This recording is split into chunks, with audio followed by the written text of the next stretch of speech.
and welcome to Harmonize House of Healing. My name is Laura, and I have a guest here. His name is Jotaro Kashihara.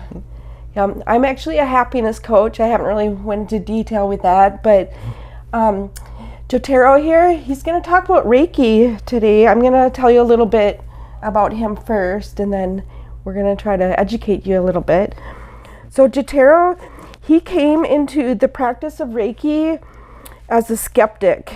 He's had a journey that started in 1994 when he reluctantly sought Reiki to help with some of his long-term health issues. Having good results from his first experience, he continued to try Reiki, eventually learning it for himself in 1996. His curiosity and love of history made him begin to look at the early history of Reiki, its development, and how the practice changed over time. This research led him to study more traditional lines of practice, which is where he finds himself today. Yes, so did you have any good examples of what you'd like to talk about for Reiki today? We can start with talking about like the origins of Reiki, how Reiki came to be a global healing modality that is widely recognized today. And did it start in Japan, was it? It did start in Japan in 1922. Okay. A gentleman named Mikao Usui, after having a bunch of kind of life failures, financial failures, and business failures, he started to question what life was for, what the purpose was of life. And it led him on a spiritual quest where he started to study different religions and he started to study other healing modalities. And after not really figuring things out, he decided to seek advice, and he went up onto a mountain at that advice and he meditated and fasted for, his memorial stone says 20 some days. Okay. The general thing that a lot of people like to say is 21 days, but we don't know exactly how many days. Okay. And he had an experience, in his own words, he felt a large Reiki over his head, and then he lost consciousness. Okay. And when he woke up, he realized that the energy of him and the energy of the universe resonated in sync. Okay, yeah. And once he realized that, he felt that he had achieved his mission.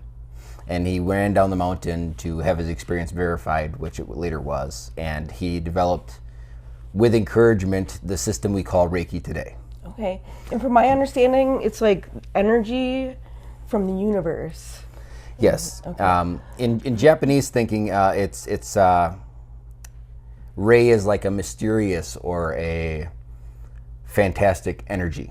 Okay. And it's basically, we like to refer to it as like a mysterious cosmic energy of the universe.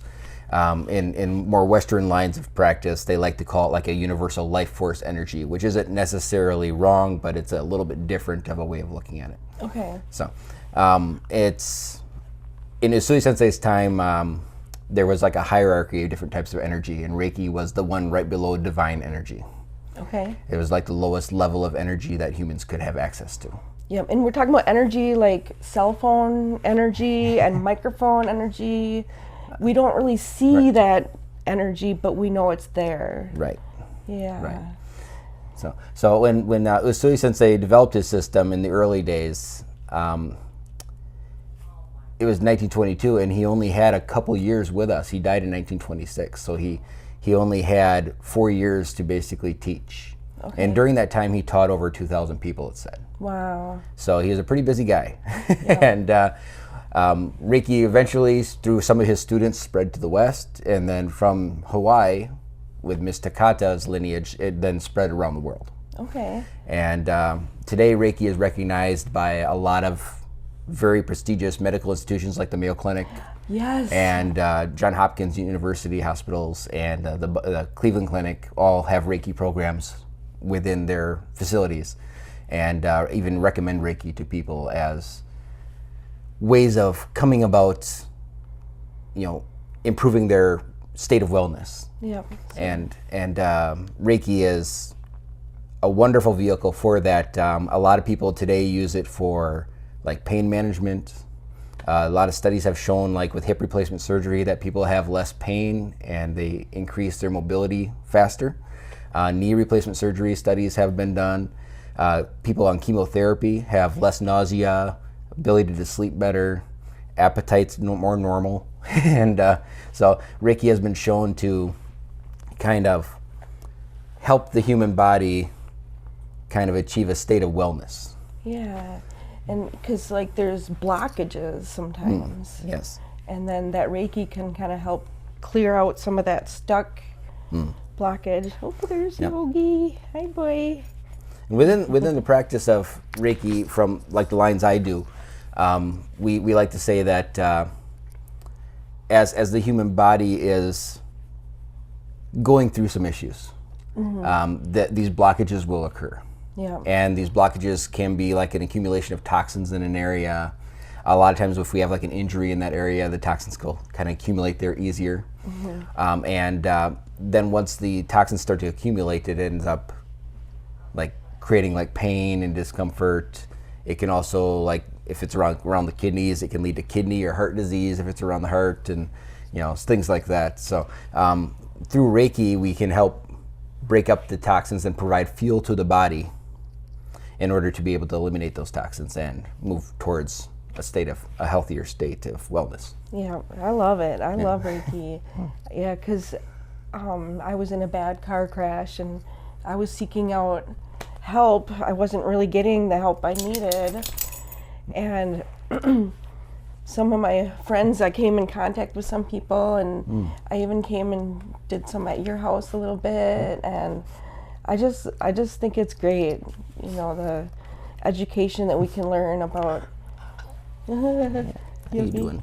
He's showing you some love. Yeah. So I just really want to help spread some information to the world, and help people know that there's more than just going to the clinic. Yeah. The clinic is good. It has its place. Yep.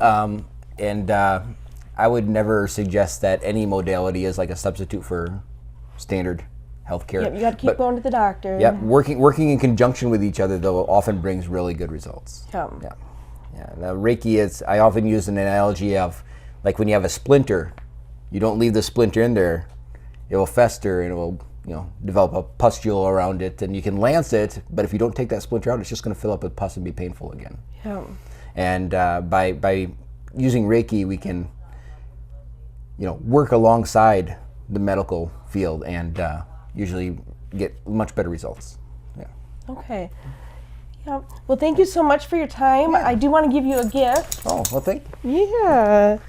So I've had these shirts made, and this one you can keep. Oh, well, thank you. That's Yeah. wonderful. Isn't that nice? Somebody at the mall made them for me. At the mall? Yeah. Oh, that's so cool. Yeah, he had this great little booth, and the color, I wanted black, and then my logo on it. Yeah, it comes through so nice. It really nice job. stands out. So Well, thank you for having me. you're welcome. Yeah. Yep. All right, we'll see you next time. Yep.